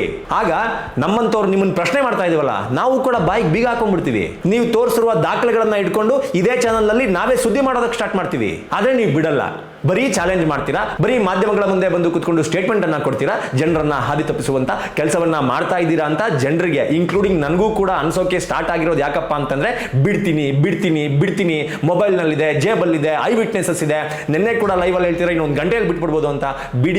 ಬಿಡಿ ಪಬ್ಲಿಕ್ ಡೊಮೈನ್ಗೆ ನೋಡ್ತೀವಿ, ನಾವು ಡಿಸೈಡ್ ಮಾಡ್ತೀವಿ, ನಿಮ್ ಪಕ್ಕ ಬಂದು ನಿಂತ್ಕೋತೀವಿ. ಅದನ್ನ ಬಿಟ್ಟು ಬಿಡ್ತೀವಿ ಅಂತ ಹೇಳ್ಬಿಟ್ಟು ಸುಮ್ಮನೆ ಕುತ್ಕೊಂಡ್ರೆ ಹೆಂಗೆ sir? Point number 7, Sujata Bhat ಅವರ ವಿಷಯವನ್ನ ಪ್ರಸ್ತಾಪಿಸುವ ಮೂಲಕ ಸಾಕಷ್ಟು ಪ್ರಶ್ನೆಗಳನ್ನ ಮತ್ತೆ ನೀವು ಹುಟ್ಟುಹಾಕಿದ್ದೀರಾ. ಇವ್ರು ಹೇಳುವ ಪ್ರಕಾರ, ಮಟ್ಟಣ್ಣ ಅವರು ಹೇಳುವ ಪ್ರಕಾರ, ಮಾಧ್ಯಮಗಳು ಸುಜಾತಾ ಭಟ್ ಅವರ ತೇಜೋವಧೆಯನ್ನ ಮಾಡಿದ್ವು, ಮಾಧ್ಯಮಗಳು ಸುಜಾತಾ ಭಟ್ ಅವರ ಬಗ್ಗೆ ಕೆಟ್ಟದಾಗಿರೋ ಇರೋದನ್ನೆಲ್ಲ ತೋರಿಸಿದ್ರು, ಮಾಧ್ಯಮಗಳು ಏನೇನೆಲ್ಲ ಮಾಡಿದ್ರು, ಆ ಮಾಧ್ಯಮಗಳನ್ನ ಯಾಕೆ ಅರೆಸ್ಟ್ ಮಾಡಿಲ್ಲ? ಆ ಸುಜಾತಾ ಭಟ್ ಅವರನ್ನ ಕಾರ್ನಲ್ಲಿ ಕೂರಿಸ್ಕೊಂಡು ಸ್ಟೇಟ್ಮೆಂಟ್ ತಗೋತೀರಾ, ಮನೆ ಒಳಗಡೆ ಆರಾಮಾಗಿ ಕೂರಿಸ್ಕೊಂಡು ಸ್ಟೇಟ್ಮೆಂಟ್ ತಗೊಳಕ್ ಆಗಿಲ್ವಾ ನಿಮ್ಮ ಕೈಲಿ? ಈ ರೀತಿಯ ಪ್ರಶ್ನೆಗಳನ್ನ ಕೇಳ್ತಾರೆ. ಸರ್, ಮಾಧ್ಯಮದವರು ಹೆಂಗೆ ವರ್ಕ್ ಮಾಡಬೇಕು ಅನ್ನೋದನ್ನ ನಿಮ್ಮ ಹತ್ರ ಕಲಿಬೇಕಾಗಿಲ್ಲ, ಅದನ್ನ ಮಾಧ್ಯಮಗಳು ಮಾಡ್ತಾವೆ. ಯಾವ ಸಂದರ್ಭದಲ್ಲಿ ಎಲ್ಲೆಲ್ಲಿ ಯಾವ ರೀತಿ ಬೈಟ್ ತಗೋಬೇಕು ಅನ್ನೋದು ಮಾಧ್ಯಮಗಳಿಗೆ ಗೊತ್ತಿದೆ, ಅವರು ತಗೋತಾರೆ. ನೀವು ಕೂಡ ತಿಮ್ಮರೋಡಿ ಅವರು ಅರೆಸ್ಟ್ ಆದಾಗ ಕಾರ್ನಲ್ಲಿ ಹೋಗ್ತಾ ಇರಬೇಕಾದ್ರೆ ನಿಮ್ಮ ಹತ್ರ ಕೂಡ ಬೈಟ್ ತಗೊಂಡಾಗ ಕಾರ್ನಲ್ಲೇ ತಗೊಂಡಿದ್ದು, ಯಾವುದೋ ಸ್ಟುಡಿಯೋದಲ್ಲೋ ಅಥವಾ ಕೆಳಗಡೆ ಇಳಿಸ್ಬಿಟ್ಟು ಚೇರ್ ಹಾಕ್ಬಿಟ್ಟು ಕೂರಿಸ್ಬಿಟ್ಟು ತಗೊಳ್ಳಿಲ್ಲ, ಕಾರ್ನಲ್ಲೇ ತಗೊಂಡಿದ್ದು. ಅದೇ ತರ ಸುಜಾತಾ ಭಟ್ ಅವರ ಸ್ಟೇಟ್ಮೆಂಟ್ ಅನ್ನ ಸಹ ಕಾರ್ನಲ್ಲೇ ತಗೊಂಡಿದ್ದಾರೆ. ಓಕೆ, ಸುಜಾತಾ ಭಟ್ ಅವರ ಬಗ್ಗೆ ಮೇನ್ ಸ್ಟ್ರೀಮ್ ಮಾಧ್ಯಮಗಳು ಕೆಟ್ಟದಾಗಿ ಮಾತನಾಡಿದ್ರು. ಆ ವೃದ್ಧೆ ಅಜ್ಜಿ ಅವರು ಎನ್ನುವ ಮತ್ತೊಂದು ಪ್ಲೇ ಕಾರ್ಡ್ ಅನ್ನ ಪ್ಲೇ ಮಾಡ್ತೀರಾ. ಓಕೆ, ಇದರ ಬಗ್ಗೆ ಎಲ್ಲ ಮಾತಾಡಿದ್ರಿ, ಕೆಟ್ಟದಾಗಿ ತೋರಿಸಿದ್ರು ಅಂತ ಹೇಳಿದ್ವಿ. ಮಾಧ್ಯಮಗಳಲ್ಲಿ ತೋರಿಸಿರುವ ಯಾವ ವಿಷಯ ಸುಳ್ಳು ಅನ್ನೋದನ್ನ ನೀವು ಹೇಳಬೇಕು. ಅನನ್ಯ ಭಟ್ ಇಲ್ಲ ಅಂತ ಮಾಧ್ಯಮಗಳು ತೋರಿಸಿದ್ರು, ಅದು ಸುಳ್ಳ? ಸುಜಾತಾ ಭಟ್ ಕೋಲ್ಕತ್ತಾದ CBI ಆಫೀಸ್ನಲ್ಲಿ ಸ್ಟೆನೋಗ್ರಾಫರ್ ಆಗಿ ವರ್ಕ್ ಮಾಡಿಲ್ಲ ಅಂತ ತೋರಿಸಿದ್ರು, ಅದು ಸುಳ್ಳ? 2003ರಲ್ಲಿ ಕೋಲ್ಕತ್ತಾದಲ್ಲಿ ಇದ್ದೆ ಅಂತ ಹೇಳಿದ್ರು, ಆದ್ರೆ ಇವರು ರಿಪ್ಪನ್ಪೇಟೆನಲ್ಲೇ ಇದ್ರು ಅನ್ನೋದಕ್ಕೆ ಸಾಕ್ಷಿ ಸಮೇತ ಸುದ್ದಿಯನ್ನ ಪ್ರಸಾರ ಮಾಡಿದ್ರು, ಅದು ಸುಳ್ಳ? ಇದೇ ಸುಜಾತಾ ಭಟ್ SIT ಕಚೇರಿಗೆ ಹೋಗಾದ್ಮೇಲೆ ಆ ಇಂಟರ್ವ್ಯೂನ ಅಪ್ಲೋಡ್ ಮಾಡಿ ಇದಕ್ಕಿಂತ ಮುಂಚೆನೇ ಏನಕ್ಕೆ ಅಪ್ಲೋಡ್ ಮಾಡಿದಿರಾ? ನಾನು ನಿಮಗೆ ಹೇಳಿರ್ಲಿಲ್ವಾ? ಈಗ ನೀವು ಅದನ್ನ ಡಿಲೀಟ್ ಮಾಡಿಲ್ಲ ಅಂತಂದ್ರೆ ನೀವು ನನ್ನನ್ನ ಫೋರ್ಸ್ಫುಲಿ ಆ ಬೈಟನ್ನ ತೆಗೆದುಕೊಂಡು ಹೋದ್ರಿ, ಆ ಹೇಳಿಕೆಯನ್ನು ನನ್ನ ಹತ್ರ ಕೊಡಿಸಿದ್ರಿ ಅಂತ ನಾನು ಜನರಿಗೆ ಹೇಳಬೇಕಾಗುತ್ತೆ, ನಿಮ್ಮ ವಿರುದ್ಧ ತಿರುಗಿ ಬೀಳಬೇಕಾಗುತ್ತೆ ಅನ್ನೋದನ್ನು ಕೂಡ ತೋರಿಸಿದ್ರು, ಅದು ಸುಳ್ಳ? ವಾಸಂತಿ ಎನ್ನುವ ಹೆಣ್ಣು ಮಗಳ ಫೋಟೋವನ್ನ ತೆಗೆದುಕೊಂಡು ಬಂದು ಇದೇ ನನ್ನ ಮಗಳು ಅನನ್ಯ ಭಟ್ ಎನ್ನುವ ಸುಳ್ಳನ್ನ ಹೇಳಿದ್ರು. ಆ ಫೋಟೋ ಅನನ್ಯ ಭಟ್ ಅಂತ ತೋರಿಸಿದಂತಹ ಫೋಟೋಗೆ ಬೇಕಾದಂತಹ ಸಾಕ್ಷಿಗಳು, ಅವರ ಮನೆಯವರು ಎಲ್ಲರನ್ನೂ ಕೂಡ ಮಾತನಾಡಿಸಿ ಅದು ಅನನ್ಯ ಭಟ್ ಅಲ್ಲ, ನನ್ನ ತಂಗಿ ವಾಸಂತಿ ಭಟ್ ಅಂತ ಸ್ವಂತ ಅವರ ಅಣ್ಣನೇ ಬಂದು ಹೇಳಿರೋದನ್ನ ತೋರಿಸಿದ್ರು, ಅದು ಸುಳ್ಳ? ಯಾವುದು ಸುಳ್ಳು ಸರ್ ಸುಜಾತಾ ಭಟ್ ಅವರ ಕೇಸ್ನಲ್ಲಿ? ಯಾವುದು ಸುಳ್ಳು ಅನ್ನೋದನ್ನ ದಯಮಾಡಿ ಹೇಳಿ. ಸುಮ್ಮನೆ ಮತ್ತೆ ಎಗೇನ್ ಅಂಡ್ ಎಗೇನ್ ಗಾಳಿಲಿ ಗುಂಡೊಡಿಬೇಡಿ. ಯಾವುದು ಸುಳ್ಳು ಅಂತ ಹೇಳಿ. ಮತ್ತೆ ಆ ಅಜ್ಜಿ, ಹಿರಿಯರು, ವಯಸ್ಸಾಗಿದೆ, ಆ ಪ್ಲೇ ಕಾರ್ಡ್ನ ಇಟ್ಕೊಂಡು ಬರಬೇಡಿ. ಆ ಪ್ಲೇ ಕಾರ್ಡ್ನ ಇಷ್ಟು ದಿನಗಳ ಕಾಲ ಇಟ್ಕೊಂಡೆ ಸುಜಾತಾ ಭಟ್ ಕೇಸ್ನಲ್ಲಿ ನೀವು ಇಷ್ಟೆಲ್ಲ ಆಟ ಆಡಿದ್ರಿ. ಆದರೆ ಸುಜಾತಾ ಭಟ್ ಕೇಸ್ ಸುಳ್ಳು ಅನ್ನೋದು ಗೊತ್ತಾದಾಗ ನೀವು ಇದ್ರ ಬಗ್ಗೆ ಕ್ಲಾರಿಫಿಕೇಶನ್ ಅನ್ನ ಕೊಟ್ಟೇ ಇಲ್ಲ. ಮಾಯಿಶೆಟ್ಟಿ ತಿಮ್ಮರೋಡಿ ಅವ್ರು ಏನು ಹೇಳಿದ್ರು ಜೈಲಿಂದ ಬಿಡುಗಡೆ ಆಗಿ ಹೊರಗಡೆ ಬಂದಾಗ? ನಮಗೂ ಅವ್ರಿಗೂ ಸಂಬಂಧ ಇಲ್ಲ, ನಾವು ನಮ್ಮದೇ ಬೇರೆ ಅವ್ರದೇ ಬೇರೆ, ನಾವು ಸೌಜನ್ಯ ಹೋರಾಟಗಾರರು ಅಂತ ಜಾರ್ಕೊಂಡ್ಬಿಟ್ರಲ್ಲ sir. Sujatha Bhat first starting SIT complaint ಕೊಡೋದಕ್ಕೆ ಹೋದಾಗ ಕಾರ್ನಲ್ಲಿ ಲಾಯರ್ ಜೊತೆ ಕಳಿಸಿದ್ರಿ. ಅದೇ ನಿನ್ನೆ ಕಂಪ್ಲೇಂಟ್ ಅನ್ನ ತೆಗೆದುಕೊಳ್ಳೋದಕ್ಕೆ ಬಂದಾಗ ಎಲ್ಲಿ ಸರ್ ನಿಮ್ಮ ಲಾಯರು, ಎಲ್ಲಿ ಸರ್ ನಿಮ್ಮ ಕಾರ್ಗಳು? ಕಾಣಿಸ್ತಾ ಇಲ್ವಲ್ಲ ಸರ್. ನಿನ್ನೆ ಸುಜಾತಾ ಭಟ್ ಅವರು ರಿಪಬ್ಲಿಕ್ ಟಿವಿನಲ್ಲಿ ಒಂದು ಸ್ಟೇಟ್ಮೆಂಟ್ ಅನ್ನ ಕೊಟ್ಟಿದ್ದಾರೆ. ನಾನು ಸುಳ್ಳು ಹೇಳೋದಾದ್ರೆ ಹೋಗಲ್ ನೋಡಿ, ನನಗೆ ನನ್ನ ಮಗಳ ಆಸ್ತಿನೂ ಬೇಡ, ನನ್ನ ಮಗಳ ಬಗ್ಗೆ ತನಿಖೆನೂ ಬೇಡ, ಏನೂ ಬೇಡ, ನನ್ನನ್ನು ಬಿಟ್ಬಿಟ್ರೆ ಸಾಕು, ಈ ಕೇಸ್ನ ನಾನು ವಿಡ್ರಾ ಮಾಡ್ಕೋತೀನಿ ಅಂತ ಓಪನ್ ಆಗಿ ಸ್ಟೇಟ್ಮೆಂಟ್ ಕೊಟ್ಟಿದ್ದಾರೆ. ಅದನ್ನು ಕೂಡ ತೋರಿಸಿದ್ದಾರೆ. ಸುಳ್ಳ? ಸುಜಾತಾ ಭಟ್ ಕೇಸ್ನಲ್ಲಿ ಮಾಧ್ಯಮಗಳು ತೋರಿಸಿರುವ ವರದಿಯಲ್ಲಿ ಯಾವುದು ಸುಳ್ಳು ಮೆನ್ಷನ್ ಮಾಡಿ ಹೇಳಿ. ಇದ್ರ ಜೊತೆಗೆ ಆ ಅಜ್ಜಿಗೆ ಬಾಯಿಗೆ ಬಂದಂದ್ರೆ ಮ್ಯಾಜಿಕ್ ಅಜ್ಜಿ, ಸುಳ್ಳಜ್ಜಿ, ಈ ರೀತಿ ಬಾಯಿಗೆ ಬಂದಂಗೆ ಬೈದಿದ್ದಾರೆ. ಅವರು ಡಿಪ್ರೆಷನ್ಗೆ ಹೋಗಲ್ವಾ? ನಿಮಗೆ ಗೊತ್ತಾಗಲ್ವಾ? ಬಳಸುವಂಥ ಭಾಷೆ ಸರಿಯಾಗಿರ್ಬೇಕಲ್ವಾ? ಏನು ಮಾಧ್ಯಮಗಳು ಅಂತ ಪ್ರಶ್ನೆ ಮಾಡೋ ನೀವು ಒಂದು ಬಾರಿ ಯೋಚನೆ ಮಾಡಿ ಸರ್. 80 ವರ್ಷದ ವೀರೇಂದ್ರ ಹೆಗಡೆ ಅವರಿಗೆ ಯಾವೆಲ್ಲ ಬೈಗಳವನ್ನ ಹೇಳ್ಕೊಂಡು ನೀವು ಬೈದಿದ್ದೀರಾ? ಅವ್ರಿಗೆ ವಯಸ್ಸಾಗಿಲ್ವಾ? ಅವ್ರು ಅಜ್ಜ ಅಲ್ವಾ? ಇವ್ರು ಮಾತ್ರ ಅಜ್ಜಿನ? ಅವ್ರು ಅಜ್ಜ ಅಲ್ವಾ? ಅವರಿಗೆ ನೀವು ಲೋಫರ್, ಅವರಿಗೆ ನೀವು ಕಾಮಾಂದ, ಇನ್ನು ಕೆಟ್ಟ ಭಾಷೆಯಲ್ಲಿ ಬೈಬೋದು ಅಂತಾದ್ರೆ ಜನ ಮ್ಯಾಜಿಕ್ ಅಜ್ಜಿ ಅಂತ ಕರಿತಿರೋದ್ರಲ್ಲಿ ಕೆಟ್ಟ ಪದ ಎಲ್ಲಿದೆ ನನಗೆ ಹೇಳಿ ನೋಡೋಣ. ಎಲ್ಲಿದೆ ಹೇಳಿ ನೋಡೋಣ. ಡಬಲ್ ಸ್ಟ್ಯಾಂಡರ್ಡ್ಸ್ನ ಫಸ್ಟ್ ಬಿಡಿ. ನೀವು ಮಾಡಿದ್ರೆ, ನೀವು ಮಾತಾಡಿದ್ರೆ, ನೀವು ಹೇಳಿದ್ರೆ, ನೀವು ಸಂದರ್ಶನ ಕೊಟ್ರೆ ಅದು ಸರಿ. ಬೇರೆಯವ್ರು ಹೇಳಿದ್ರೆ, ಬೇರೆಯವ್ರು ಮಾಡಿದ್ರೆ, ಬೇರೆಯವ್ರು ಸಂದರ್ಶನ ಕೊಟ್ರೆ, ಬೇರೆಯವ್ರು ಬೈದ್ರೆ ಅದು ತಪ್ಪು. ಹೆಂಗಾಗ್ಬಿಡುತ್ತೆ?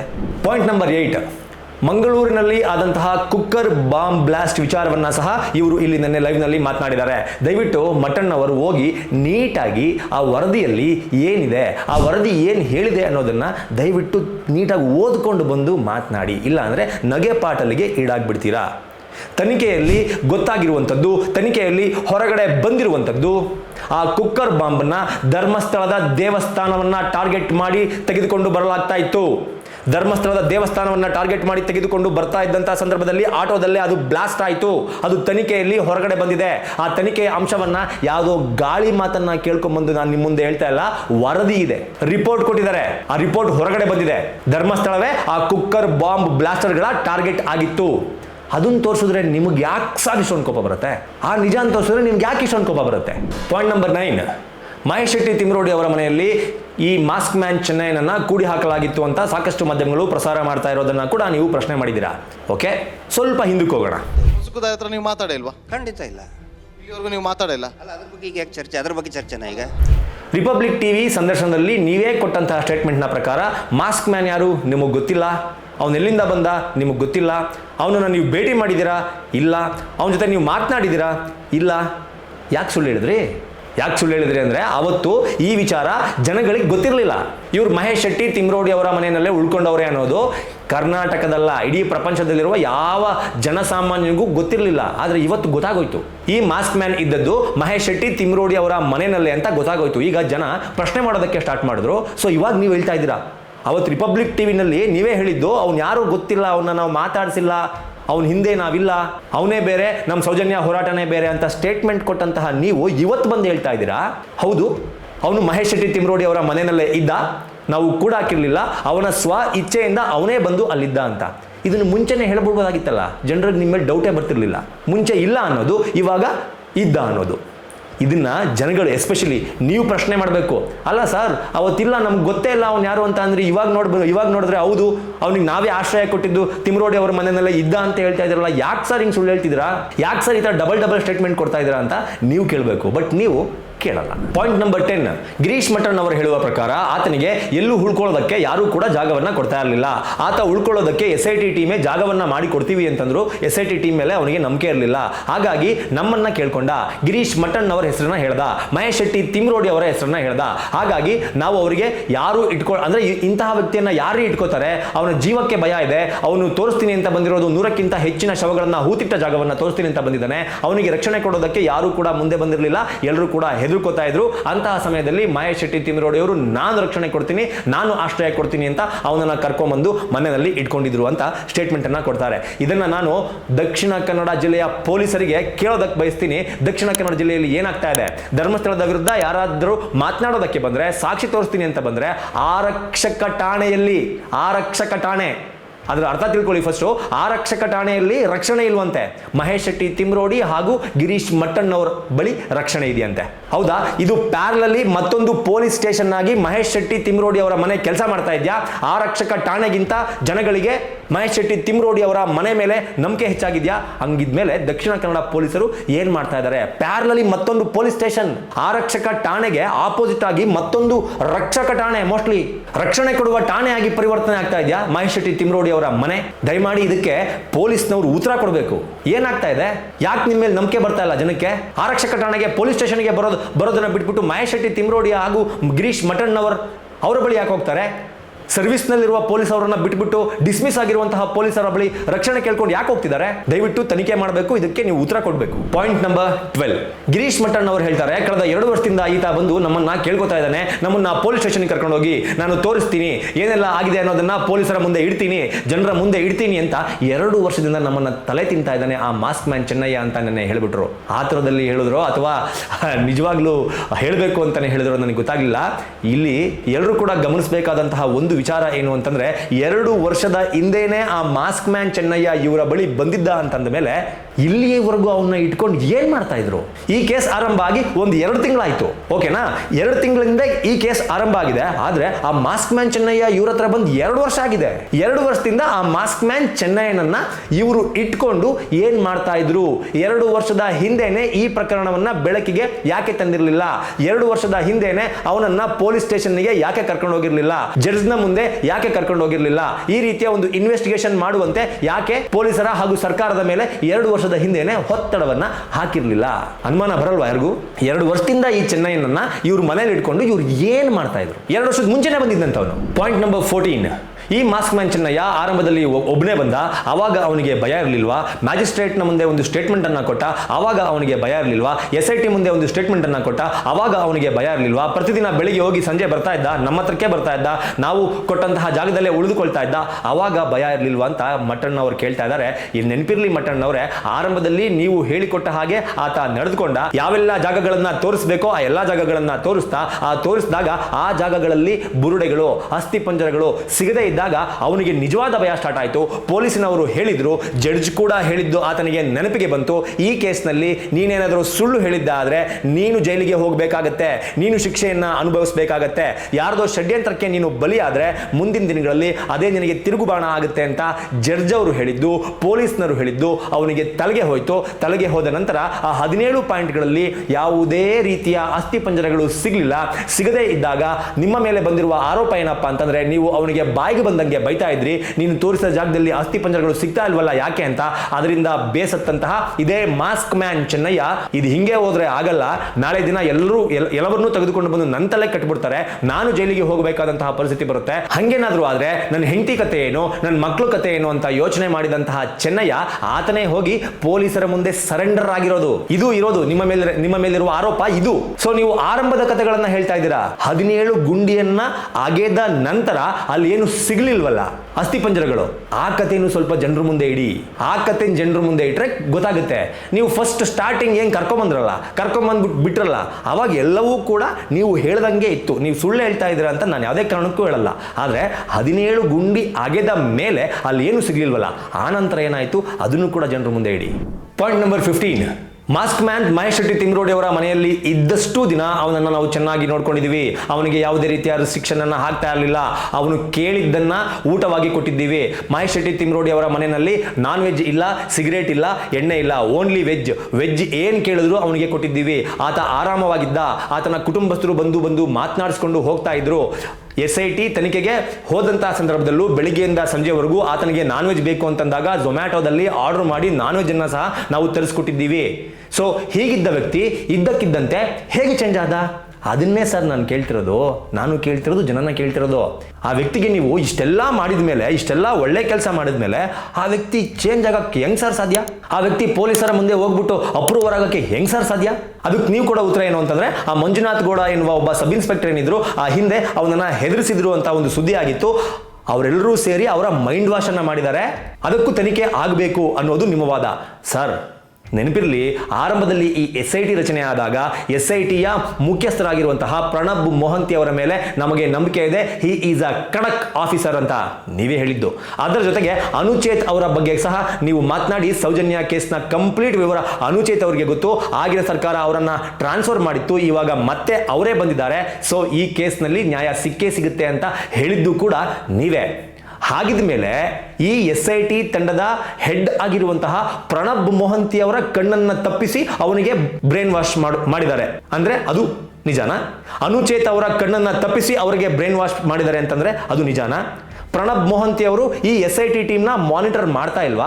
SIT ಟೀಮ್ನಲ್ಲಿ ಕೆಲಸ ಮಾಡ್ತಾ ಇರೋರು ಯಾರೆಲ್ಲ ಹೇಗೆಲ್ಲ ಕೆಲಸ ಮಾಡ್ತಾ ಇದ್ದಾರೆ ಅನ್ನೋದನ್ನ ಪ್ರಣಬ್ ಮೊಹಂತಿ ಅವರು ಮಾನಿಟರ್ ಮಾಡ್ತಾ ಇರಲ್ವಾ?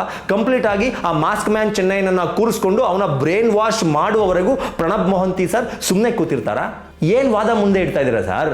ಆತ ನಿಮ್ಮ ಜೊತೆ ಇರುವವರೆಗೂ ಎಲ್ಲವೂ ಕೂಡ ಕರೆಕ್ಟ್ ಆಗೇ ಇತ್ತು. ಆತ ಸೂಪರ್, ಜೀವಂತ ಸಾಕ್ಷಿ, ಶಿವ ತಾಂಡವ ನಿಮ್ಮ ಜೊತೆ ಇರುವವರೆಗೂ. ನಿಮ್ಮನ್ನ ಬಿಟ್ಟು ನಿಮ್ಮ ಷಡ್ಯಂತ್ರ ಗೊತ್ತಾದ ತಕ್ಷಣ ಆತನೇ ಹೋಗಿ ಪೊಲೀಸರಿಗೆ ಆತನ ಸ್ವ ಇಚ್ಛೆಯಿಂದ ಅಪ್ರೂವರ್ ಆದ್ಮೇಲೆ ಆತನಿಗೆ ಯಾರೋ ಬ್ರೈನ್ ವಾಶ್ ಮಾಡ್ಬಿಟ್ಟಿದ್ದಾರೆ, ಮೈಂಡ್ ವಾಶ್ ಮಾಡ್ಬಿಟ್ಟಿದ್ದಾರೆ. ಇದರಲ್ಲಿ ಏನೋ ಷಡ್ಯಂತ್ರ ಇದೆ. 4 ದಿನಗಳಿಂದ ಆತ ಹೇಗೆ ಬದಲಾಗಿದ್ದಾರೆ ಅನ್ನೋದು ನಮಗೆ ಗೊತ್ತಾಗ್ತಾ ಇಲ್ಲ. ಇದಕ್ಕೆ ಒಂದು ತನಿಖೆ ಆಗಬೇಕು ಅಂತ ಕೇಳ್ತೀರಾ. ಏನ್ ಪೊಲೀಸ್ ಅವರಿಗೆ ಬೇರೆ ಕೆಲಸನೇ ಇಲ್ವಾ?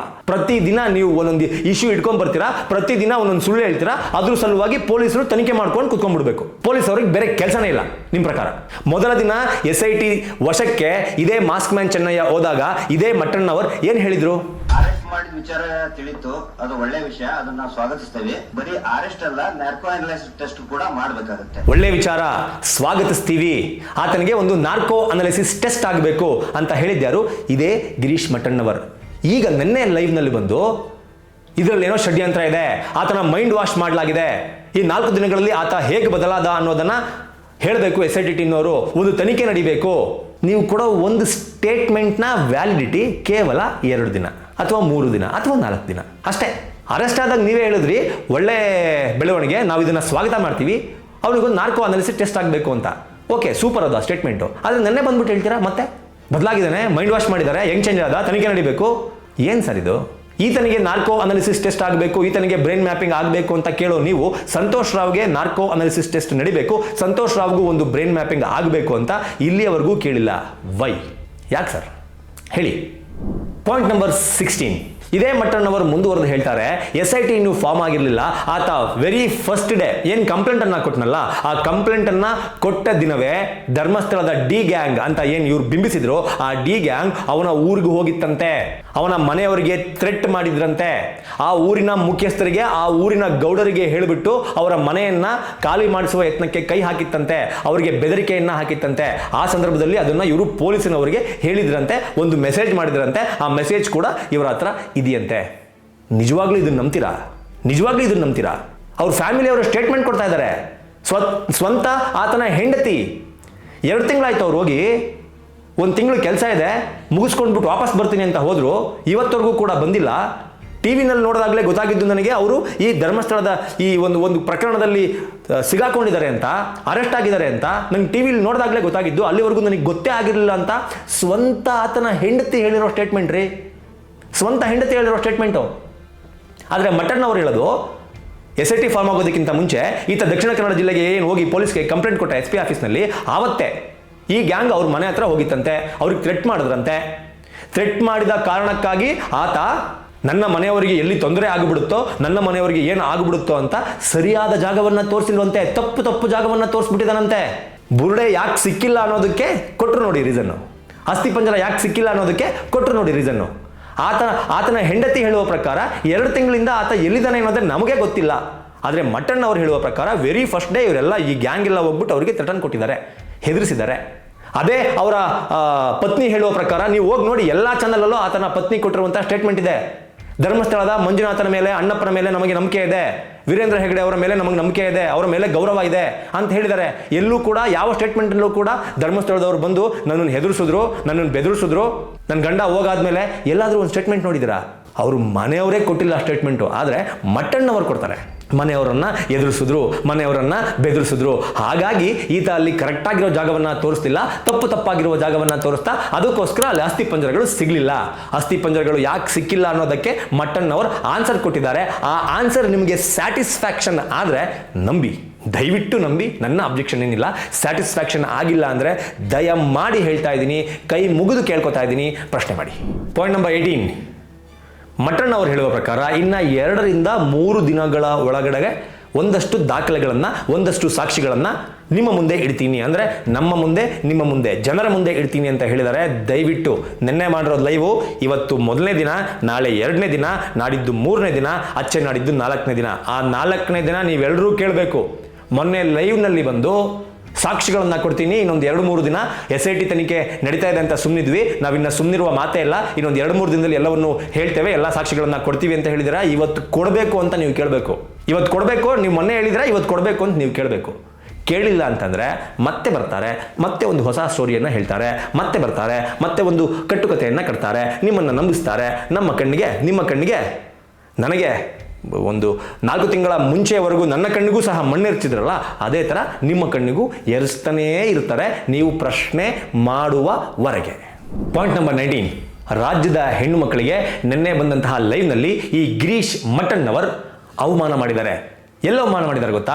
ರಾಜ್ಯದಲ್ಲಿ ಸಾಕಷ್ಟು ಜಿಲ್ಲೆಗಳಲ್ಲಿ ತಾವಾಗೇ ತಾವು ಬಂದು ಧರ್ಮಸ್ಥಳದ ವಿರುದ್ಧ ಷಡ್ಯಂತ್ರ ನಡೀತಾ ಇದೆ ಅಂತ ಅವರಿಗೆ ಅನಿಸಿದ್ದ ಕಾರಣಕ್ಕೆ ಹೋರಾಟ ಮಾಡುವ ಮಹಿಳೆಯರಿಗೆ ಅವಮಾನ ಮಾಡಿದ್ದಾರೆ. ಏನಂತ ಅಂತಂದ್ರೆ 300 ರೂಪಾಯಿ 500 ರೂಪಾಯಿನ ಕೊಟ್ಬಿಟ್ಟು ಹೋರಾಟಗಾರರನ್ನ ಕರ್ಕೊಂಡ್ಬಂದಿದ್ದಾರೆ ಅಂತ. ನಿಜವಾಗ್ಲೂ ಕರ್ನಾಟಕದಲ್ಲಿ ಯಾರೆಲ್ಲ ಈ ಒಂದು ವಿಚಾರವಾಗಿ ಗಿರೀಶ್ ಮಠಣ್ಣವರ್ ಹಾಗೂ ಮಹೇಶ್ ಶೆಟ್ಟಿ ತಿಮ್ರೋಡಿ ಅವರ ವಿರುದ್ಧ, ಈ ಬುರುಡೆ ಗ್ಯಾಂಗ್ನ ವಿರುದ್ಧ ಯಾರೆಲ್ಲ ಹೋರಾಟ ಮಾಡ್ತಾ ಇದ್ದೀರಾ, ಯಾರೆಲ್ಲ ಹೋರಾಟ ಮಾಡಿದ್ದೀರಾ, ನೀವೆಲ್ಲ 300 ರೂಪಾಯಿ 500 ರೂಪಾಯಿ ಆಸೆಗೋಸ್ಕರ ಬಂದವರ? ನಿಮಗೆ ಸ್ವಾಭಿಮಾನ ಇಲ್ವಾ? ದುಡ್ಡಿಸ್ಕೊಂಡು ಹೋರಾಟಕ್ಕೆ ಬರಬೇಕಾ? ನಿಜವಾಗ್ಲೂ ನೇರವಾದಂತಹ ಆರೋಪ ನಿಮ್ಮ ಮೇಲೆ ಮಾಡ್ತಾ ಇರೋದು ಮಠಣ್ಣವರ್. ಆರೋಪ ಅಲ್ಲ, ಸತ್ಯನೇ. ಅದು ಸತ್ಯ ಅಂತ ಹೇಳ್ತಾ ಇದ್ದಾರೆ. 300 ರೂಪಾಯಿ 500 ರೂಪಾಯಿ ದುಡ್ಡಿಸ್ಕೊಂಡು ನೀವು ಹೋರಾಟ ಮಾಡಿದ್ರ? ಛೇ, ನಿಜವಾಗ್ಲೂ ಇಂತಹ ಕೆಟ್ಟ ಹೋರಾಟ ನಡಿಬಾರ್ದ್ರಿ. ದುಡ್ಡಿಸ್ಕೊಂಡು 300 ರೂಪಾಯಿ 500 ರೂಪಾಯಿ ದುಡ್ಡಿನ ಆಸೆಗೋಸ್ಕರ ಬಂದು ಹೋರಾಟ ಮಾಡಿದ್ರ ನೀವೆಲ್ಲ? ಕೇಳಿ, ಇದನ್ನು ಕೂಡ ಮಟ್ಟಣ್ಣವರಿಗೆ ನೀವು ಕೇಳಲೇಬೇಕು. ಅದ್ರ ಜೊತೆಗೆ ಮಹೇಶ್ ಶೆಟ್ಟಿ ತಿಮ್ರೋಡಿ ಅವರ ಬಂಧನ ಆದಾಗ, ಬಿಡುಗಡೆ ಆದಾಗ ಸಾವಿರಾರು ಜನ ಬಂದಿದ್ರಂತೆ. ಅವ್ರಿಗೆ ಯಾರು 1 ರೂಪಾಯಿ ಕೊಟ್ಟಿಲ್ವಂತೆ. ಬಟ್ ಧರ್ಮಸ್ಥಳದ ಪರವಾಗಿ ಈ ಬುರುಡೆ ಗ್ಯಾಂಗ್ನ ವಿರುದ್ಧವಾಗಿ ಯಾರನ್ನಾದ್ರು ಮಾತಾಡ್ಬಿಟ್ರೆ 300 ರೂಪಾಯಿ 500 ರೂಪಾಯಿ ಕೊಟ್ಬಿಟ್ಟು ಬಸ್ ಹತ್ಸ್ಕೊಂಡು ಕರ್ಕೊಂಬಂದಿದ್ರಂತೆ. ಇದನ್ನ ಕೂಡ ನೀವು ನಂಬಲೇಬೇಕು. ನಂಬಿ ಪ್ರಶ್ನೆ ಮಾಡೋದು ಬಿಡೋದು ಅಗೇನ್ ನಿಮಗೆ ಬಿಟ್ಟಿದ್ದು. ಪಾಯಿಂಟ್ ನಂಬರ್ 21, ಮೀಡಿಯಾ ಟ್ರಯಲ್ಗಳನ್ನು ನೋಡಿ SIT ಟೀಮ್ ಇನ್ವೆಸ್ಟಿಗೇಷನ್ ಅನ್ನು ಮಾಡೋದನ್ನು ಬಿಡಬೇಕು. ನಿಮ್ಮ ಮೇಲೆ ಬೆಟ್ಟದಷ್ಟು ನಂಬಿಕೆ ಇದೆ, ನಿಮ್ಮನ್ನು ಅಂದರೆ ಸಾಕಷ್ಟು ನಂಬಿಟ್ಟಿದ್ದೀವಿ, ನಾವು ಒಂದು ದೊಡ್ಡ ಒಂದು ಆಶಾಕಿರಣವನ್ನೇ ನಿಮ್ಮ ಮೇಲೆ ಇಟ್ಕೊಂಡ್ಬಿಟ್ಟಿದ್ದೀವಿ ಅಂತ ಇದೇ ಮಟ್ಟಣ್ಣವ್ರು ಹೇಳ್ತಾರೆ. SIT ಟೀಮ್ನವರು ಮೀಡಿಯಾ ನೋಡ್ಬಿಟ್ಟು ಇನ್ವೆಸ್ಟಿಗೇಷನ್ ಮಾಡ್ತಾ ಇದ್ದಾರೆ ಅಂತ ನಿಮ್ಗೆ ಅನ್ಸುತ್ತಾ? ಮೀಡಿಯಾ ನೋಡ್ಬಿಟ್ಟು SIT ಅವರು ಇನ್ವೆಸ್ಟಿಗೇಷನ್ ಮಾಡ್ತಾ ಇದ್ದಿದ್ದರೆ ಬಾಹುಬಲಿ ಬೆಟ್ಟಕ್ಕೆ JCB ಕರ್ಕೊಂಡು ಹೋಗ್ತಾನೆ ಇರಲಿಲ್ಲ. ಮೀಡಿಯಾದವ್ರನ್ನ ನೋಡ್ಬಿಟ್ಟು SIT ಟೀಮ್ ಇನ್ವೆಸ್ಟಿಗೇಷನ್ ಮಾಡ್ತಾ ಇದ್ದಿದ್ದರೆ ಸುಜಾತಾ ಭಟ್ ಅವ್ರನ್ನ ಯಾವತ್ತೂ ಅರೆಸ್ಟ್ ಮಾಡಿ ಇವತ್ತಿಗೆ ಒಳಗಡೆ ಹಾಕ್ಬಿಡ್ಬೇಕಾಗಿತ್ತು. ಇನ್ನೂ ಕೂಡ ಅವ್ರನ್ನ ಅರೆಸ್ಟೇ ಮಾಡಿಲ್ಲ. ಸೊ SIT ಅವರ ವೇನಲ್ಲಿ ಅವರು ಹೋಗ್ತಾ ಇದ್ದಾರೆ. ಅದರ ದಾರಿ ತಪ್ಪಿಸುವಂತಹ ಕೆಲಸವನ್ನು ಮಾಡ್ತಾ ಇರೋದು ನೀವುಗಳು. SIT ಟೀಮ್ ಪರ್ಫೆಕ್ಟಾಗಿ ಹೋಗ್ತಾ ಇದೆ, ಯಾವ ಮೀಡಿಯಾ ಇನ್ಫ್ಲುಯೆನ್ಸ್ಗೂ ಒಳಗಾಗಿಲ್ಲ.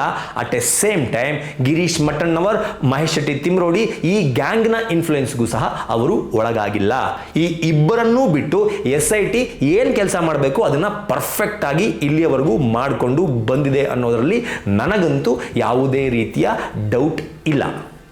ಇಲ್ಲಿ ಅಗಿ ಅಂದರೆ ಇಲ್ಲಿ ಅಗ್ದಿದ್ದಾರೆ, ಅಲ್ಲಿ ಅಗಿ ಅಂದರೆ ಅಲ್ಲಿ ಅಗ್ದಿದ್ದಾರೆ, ಬಾಹುಬಲಿ ಬೆಟ್ಟಕ್ಕೆ ಹೋಗಿ ಅಗಿ ಅಂದರೆ ಅಲ್ಲಿ ಅಗ್ದಿದ್ದಾರೆ, 8 ಅಡಿ ಆಳ ಆಗಿ ಅಂದ್ರು ಅಲ್ಲೂ ಅಗ್ದಿದ್ದಾರೆ, 20 ಅಡಿ ಆಳಕ್ಕೆ ತೆಗಿ ಅಂತಂದ್ರು ಅಲ್ಲೂ ಅಗ್ದಿದ್ದಾರೆ, GPR ರ್ಯಾಡರ್ನ ತರಿಸಿ ಅಂದರೆ ಅದನ್ನು ತರಿಸಿದ್ದಾರೆ, ಅದನ್ನು ಕೂಡ ಸ್ಕ್ಯಾನ್ ಮಾಡಿಸಿದ್ದಾರೆ. ಒಂದು ಚಿಕ್ಕ JCB ಆಗಲ್ಲ, ಇದಕ್ಕೆ ದೊಡ್ಡ JCB ಬೇಕು ಅಂತಂದರೆ ಅದನ್ನು ತರಿಸಿದ್ದಾರೆ. ಏನೇನೆಲ್ಲ ಕೇಳಿದ್ದಾರೆ, ಏನೇನೆಲ್ಲ ಎಕ್ಸ್ಪೆಕ್ಟ್ ಮಾಡಿದರೆ, ಡಿಮಾಂಡ್ ಮಾಡಿದರೆ ಎಲ್ಲವನ್ನೂ ಸಹ SIT ಅವರು ಮಾಡುವ ಮೂಲಕ ಈ ತನಿಖೆಯಲ್ಲಿ ಇಲ್ಲಿಯವರೆಗೂ ಯಾವುದೇ ರೀತಿಯ ಮೀಡಿಯಾ ಟ್ರಯಲ್ನ ನೋಡಿ ಇನ್ವೆಸ್ಟಿಗೇಷನನ್ನು ಮಾಡಿಲ್ಲ. SIT ಅವರು ಪರ್ಫೆಕ್ಟಾಗಿ ಇನ್ವೆಸ್ಟಿಗೇಷನನ್ನು ಮಾಡ್ತಾ ಇದ್ದಾರೆ. ಇದ್ರ ಜೊತೆಗೆ ಭೂ ಕಬಳಿಕೆ ಮಾಡ್ಕೊಂಡಿದ್ದಾರೆ. ಸುಜಾತಾ ಭಟ್ ಅವರನ್ನ ಹಾಳು ಮಾಡಿಬಿಟ್ರು. ಸುಜಾತಾ ಭಟ್ ಆಸ್ತಿಯನ್ನು ಕಬಳಿಕೆ ಮಾಡ್ಕೊಂಡವನ್ನ ಕೇಳೋದನ್ನು ಬಿಟ್ಬಿಟ್ಟು ಸುಜಾತಾ ಭಟ್ಟನ್ನು ಕೇಳ್ತಾ ಇದ್ದಾರೆ. ದಯವಿಟ್ಟು ಎಲ್ಲರೂ ಕೂಡ ನೆನಪಿರಲಿ, ಇದೊಂದು ಫ್ಯಾಮಿಲಿ ವ್ಯಾಜ್ಯ. ನನ್ನ ಫ್ಯಾಮಿಲಿನಲ್ಲಿ ನನ್ನ ಸಹಿ ಇಲ್ದಲೇ ನಮ್ಮ ಚಿಕ್ಕಪ್ಪನೋ ನಮ್ಮ ದೊಡ್ಡಪ್ಪನೋ ಯಾರೋ ಒಬ್ರು ನಮ್ಮ ಅಣ್ಣನೋ ಒಂದು ಆಸ್ತಿನ ಮಾರ್ಬಿಟ್ರೆ ತಗೊಂಡವ್ರ ಹತ್ರ ಹೋಗಿ ಕೇಳಬೇಕಾ, ಕೊಟ್ಟವನಿಗೆ ಇಟ್ಕೊಂಡು ಚಪ್ಪಲಿ ಹೊಡಿಬೇಕಾ? ನನ್ನ ಸೈನ್ ಇಲ್ಲದೆ ನೀನು ಹೆಂಗೋ ಮಾರದೆ ಅಂತ ಅವನಿಗೆ ಹೊಡಿಬೇಕಾ, ಅಥವಾ ತಗೊಂಡವನ ಹತ್ರ ಹೋಗಿ ನಿಂತ್ಕೊಂಡು ಜಗಳ ಆಡಬೇಕಾ? ಕಬಳಿಕೆ ಹೆಂಗಾಗುತ್ತೆ? ಇವರೇ ಸ್ವ ಇಚ್ಛೆಯಿಂದ ಅವರಿಗೆ ಕೊಟ್ಟಿರುವಂತಹ ಜಮೀನು. ಅದನ್ನು ನಾನು ಹೇಳ್ತಾ ಇಲ್ಲ, ನಾನು ಇಮ್ಯಾಜಿನ್ ಮಾಡ್ಕೊಂಡು ನಿಮ್ಮ ಮುಂದೆ ಈ ವಾದವನ್ನು ಇಡ್ತಾ ಇಲ್ಲ. ಅವರ ಸ್ವಂತ ಅಣ್ಣ, ತಮ್ಮಂದರು, ಅವರ ಕುಟುಂಬಸ್ಥರು, ಅವ್ರ ಭಾವ ಎಲ್ಲರೂ ಹೇಳಿದ್ರಲ್ಲ ಮಾಧ್ಯಮಗಳ ಮುಂದೆ ಬಂದು, ಇಲ್ಲ ನಾವು ದಾನವಾಗಿ ಕೊಟ್ಟಿದ್ದು, ನಾವು ಸ್ವ ಇಚ್ಛೆಯಿಂದ ಕೊಟ್ಟಿದ್ದು, ಅವ್ರೇನು ಬಂದು ನಮಗೆ ಫೋರ್ಸ್ ಮಾಡಿಲ್ಲ, ನಮಗೆ ಬೇಕು ಅಂತ ಕೇಳು ಇಲ್ಲ ಅನ್ನೋದನ್ನ ಮಾಧ್ಯಮಗಳ ಮುಂದೆ ಬಂದು ಎಲ್ಲರೂ ಹೇಳಿದ್ರಲ್ಲ. ಆದರೆ ಇಲ್ಲಿ ಸುಜಾತಾ ಭಟ್ ಹೇಳ್ತಿರೋದು ಮಾತ್ರ ಸತ್ಯ. ಸುಜಾತಾ ಭಟ್ ಅವರ ಫ್ಯಾಮಿಲಿಯವರು 10 ಜನ ಸುಳ್ಳು ಹೇಳ್ತಾ ಇದ್ದಾರೆ. ಮಟ್ಟಣ್ಣವರ ಪ್ರಕಾರ ಸುಳ್ಳು ಹೇಳ್ತಾ ಇದ್ದಾರೆ. ಸುಜಾತಾ ಭಟ್ ಓನ್ಲಿ ಸತ್ಯ, ಮಿಕ್ದವರೆಲ್ಲ ಸುಳ್ಳು. ಅವ್ರ ಫ್ಯಾಮಿಲಿ ಕಂಪ್ಲೀಟ್ ಸುಳ್ಳು. ಮಟ್ಟಣ್ಣವರು ಹೇಳುವ ಪ್ರಕಾರ ಸೌಜನ್ಯ ಮನೆಯವರಿಗೆ ಕೆಟ್ಟದಾಗಿ ಬೈದಿದ್ದೀರಾ, ಯಾರನ್ನೂ ಅರೆಸ್ಟ್ ಮಾಡಿಲ್ಲ. ವಿಕ್ಟಿಮ್ಸ್ಗಳಿಗೆ ಕೆಟ್ಟದಾಗಿ ಬೈದಿದ್ದಾರೆ, ಯಾರನ್ನೂ ಅರೆಸ್ಟ್ ಮಾಡಿಲ್ಲ. ಇದು ಹಿಂಗೆ ತಿಪ್ಪೆ ಸಾರಿಸುವಂತಹ ಕೆಲಸ ಮಾಡಿದ್ರೆ ಮುಂದೆ ಭಯಂಕರವಾಗಿರುತ್ತೆ, ಹೇಳ್ತಾ ಇದ್ದೀನಿ, ಈಗಲೇ ಎಚ್ಚರಿಕೆ ಕೊಡ್ತಾ ಇದ್ದೀನಿ ಅಂತ ಡೈರೆಕ್ಟ್ ಥ್ರೆಟ್ ಅನ್ನ ಕೊಡ್ತಾ ಇದ್ದಾರೆ ಮಟ್ಟಣ್ಣವರ್. ಡೈರೆಕ್ಟ್ ಥ್ರೆಟ್ ಅನ್ನ ಕೊಡ್ತಾ ಇದ್ದಾರೆ. ಸುಮ್ಮನಿರಲ್ಲ, ಭಯಂಕರವಾಗಿ ಆಗುತ್ತೆ ಅಂದರೆ ಏನಾಗುತ್ತೆ? ಏನು ಮಾಡ್ಬಿಡ್ತೀರಾ? ಭಯಂಕರವಾಗಿ ಏನಾಗುತ್ತೆ? ಸುಮ್ಮನೆ ಕೂರಲ್ಲ ಅಂದರೆ ಏನು ಮಾಡ್ಬಿಡ್ತೀರಾ? ಪ್ರಶ್ನೆ ಕೇಳಿದ್ರೆ ತಪ್ಪ? ಭಯಂಕರವಾಗಿ ಆಗ್ಬಿಡುತ್ತಾ? ಸುಮ್ಮನೆ ಕೂತ್ಕೊಳ್ಳಲ್ವಾ ನೀವು? ಬೇರೆಯವರಿಗೆ ಕೆಟ್ಟ ಭಾಷೆಯಲ್ಲಿ ಮಾತನಾಡ್ತಾ ಇದ್ದಾರೆ, ಕೆಟ್ಟದಾಗಿ ಹೇಳ್ತಾ ಇದ್ದಾರೆ, ವಿಕ್ಟಿಮ್ಗಳನ್ನ ನಿಂದಿಸ್ತಾ ಇದ್ದಾರೆ. ಪೊಲೀಸರು ಏನು ಕೈ ಕಟ್ಕೊಂಡು ಸುಮ್ಮನೆ ಕೂತಿದ್ದಾರಾ? ಏನು ಮಾಡ್ತಾ ಇದ್ದಾರೆ ಪೊಲೀಸರು ಅಂತಹ ಪ್ರಶ್ನೆ ಮಾಡುವ ನೀವು ನಿಮ್ಮ ಬಾಯಲ್ಲಿ ಬರುವಂತಹ ಕೆಟ್ಟ ಪದಗಳ ಬಗ್ಗೆ ಇವತ್ತರೆಗೂ ಒಂದು ಕ್ಲಾರಿಫಿಕೇಶನ್ ಅನ್ನು ಕೂಡ ಕೊಟ್ಟಿಲ್ವಲ್ಲ? ಯಾಕೆ? ನಿಮ್ಮ ಬಾಯಿನಲ್ಲಿ ಏನು ನುಡಿ ಮುತ್ತುಗಳ ಡೈಲಿ ಉದುರೋದು? ಬಾಯಿ ಬಿಟ್ರೆ ಬೇವರ್ಸಿ, ಲೋಫರ್, 420, ಕಾಮಾಂಧ, ಕಚಡ ನನ್ನ ಮಗ, ರೇಪಿಸ್ಟ್ ನನ್ನ ಮಕ್ಕಳು, ಕೊಲೆಗಡಕರ ಕುಟುಂಬ, 1-2 ಹೇಳಿರೋದು. ಇವೆಲ್ಲ ನುಡಿ ಮುತ್ತುಗಳು. ನಿಮ್ಮನ್ನು ಯಾರಾದರೂ ಬೈದು ಬಿಟ್ರೆ ಅವರ ವಿರುದ್ಧ ಪ್ರಕರಣ ಹಾಕಬೇಕು, ಅವರನ್ನು ಅರೆಸ್ಟ್ ಮಾಡಬೇಕು. ನಿಜವಾಗ್ಲೂ ಇದು ಕೇಳಿಸ್ಕೊಳ್ಳೋ ನಿಮಗೆ ಸರಿ ಅನ್ಸುತ್ತಾ? ಮಾತಾಡೋ ನಿಮಗೆ ಸರಿ ಅನ್ಸುತ್ತಾ? ಒಂದ್ಸಲಿ ನಿಮ್ಮ ಆತ್ಮಾವಲೋಕನವನ್ನು ನೀವು ಮಾಡ್ಕೊಳ್ಳಿ.